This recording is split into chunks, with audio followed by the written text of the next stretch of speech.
श्री दुर्गाए नमः। श्री दुर्गा सप्तशती 11वां अध्याय। देवताओं द्वारा देवी की स्तुति तथा देवी द्वारा देवताओं के वरदान। ध्यान। मैं भुवनेश्वरी देवी का ध्यान करती हूँ। उसे श्री अंगों की आभा प्रभात काल के सूर्य के समान और मस्तक पर चंद्रमा का मुकुट है। वे उभरे हुए स्तनों और तीनों नेत्रों से युक्त है।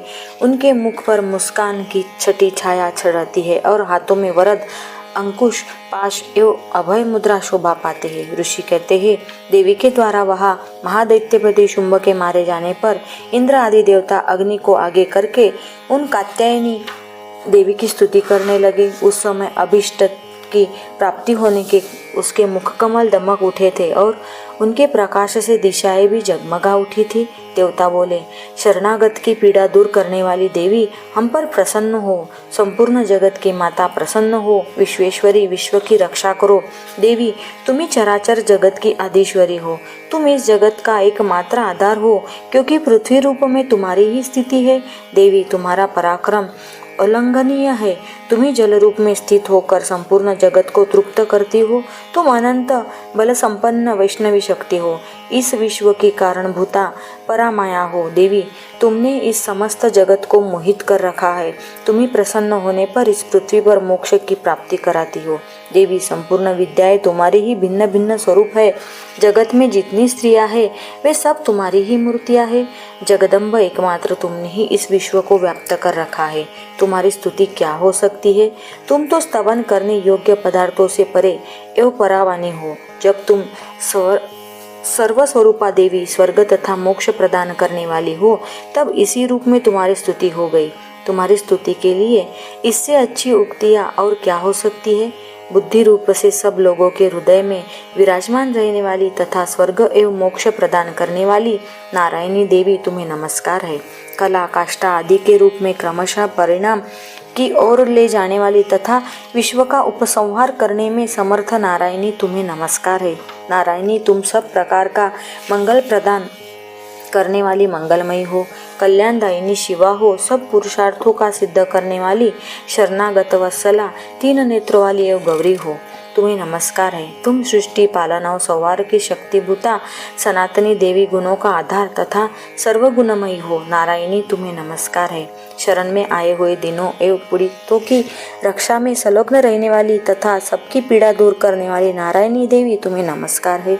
नारायणी, तुम ब्रह्मानी का रूप धारण करके हंसों के जूते हुए विमान पर बैठती तथा कुश मिश्रित जल छिड़कती रहती हो। तुम्हें नमस्कार है। माहेश्वरी रूप से त्रिशूल, चंद्रमा एवं सर्प को धारण करने वाली तथा महान वृषभ की पीठ पर बैठने वाली नारायणी देवी, तुम्हें नमस्कार है। मोरों और मुर्गों से घिरी रहने वाली तथा महाशक्ति धारण करने वाली कौमारी रूप धारिणी निष्पापी नारायणी, तुम्हें नमस्कार है। शंख, चक्र, गदा और धनुष रूप उत्तम आयुधों के धारण करने वाली वैष्णवी शक्ति रूपा नारायणी, तुम प्रसन्न हो। तुम्हें नमस्कार है। हाथ में भयानक महाचक्र लिए और दाढ़ों पर धरती को उठाए वाराही रूप धारिणी कल्याणमयी नारायणी, तुम्हें नमस्कार है। भयंकर मृषीय रूप से दैत्यों के वध के लिए उद्योग करने वाली तथा त्रिभुवन की रक्षा में संलग्न रहने वाली नारायणी, तुम्हें नमस्कार है। मस्तक पर किरीट और हाथ में महावज्र धारण करने वाली, सहस्त्र नेत्रों के कारण उद्रिक्त दिखाने देने वाली और ऋतासुर के प्राणों का अपहरण करने वाली इंद्र शक्ति रूपा नारायणी देवी, तुम्हें नमस्कार है। शिवदूती रूप में दैत्यों की महती सेना का संहार करने वाली, भयंकर रूप धारण तथा विकट गर्जना करने वाली नारायणी, तुम्हें नमस्कार है। दाढ़ों के कारण विकराल मुख वाली मुंडमाला से विभूतित मुंडमर्दिनी चामुंडा रूपा नारायणी, तुम्हें नमस्कार है। लक्ष्मी, लज्जा, महाविद्या, श्रद्धा, पुष्टि, स्वधा, ध्रुवा, महारात्रि तथा महाआविद्या रूपा नारायणी, तुम्हें नमस्कार है। मेधा, सरस्वती, वरा, श्रेष्ठा, भूति, ऐश्वर्य रूपा बाभ्रवी, भूरे रंग की अथवा पार्वती, तामसी, महाकाली, नियता, संयम परायणा तथा ईशा, सबकी अधीश्वरी रूपिणी नारायणी, तुम्हें नमस्कार है। सर्वस्वरूपा, सर्वेश्वरी तथा सर्व प्रकार की शक्तियों से संपन्न दिव्य रूपा दुर्गे देवी, सब भयों से हमारी रक्षा करो। तुम्हें नमस्कार है। कात्यायनी, यह तीन लोचनों से विभूषित तुम्हारा सौम्य मुख सब प्रकार के भयों से हमारी रक्षा करे। तुम्हें नमस्कार है। भद्रकाली ज्वालाओं के कारण विकराल प्रतीत होने वाला, अत्यंत भयंकर और समस्त असुरों का संहार करने वाला तुम्हारा त्रिशूल भय से हमें बचाए, तुम्हें नमस्कार है।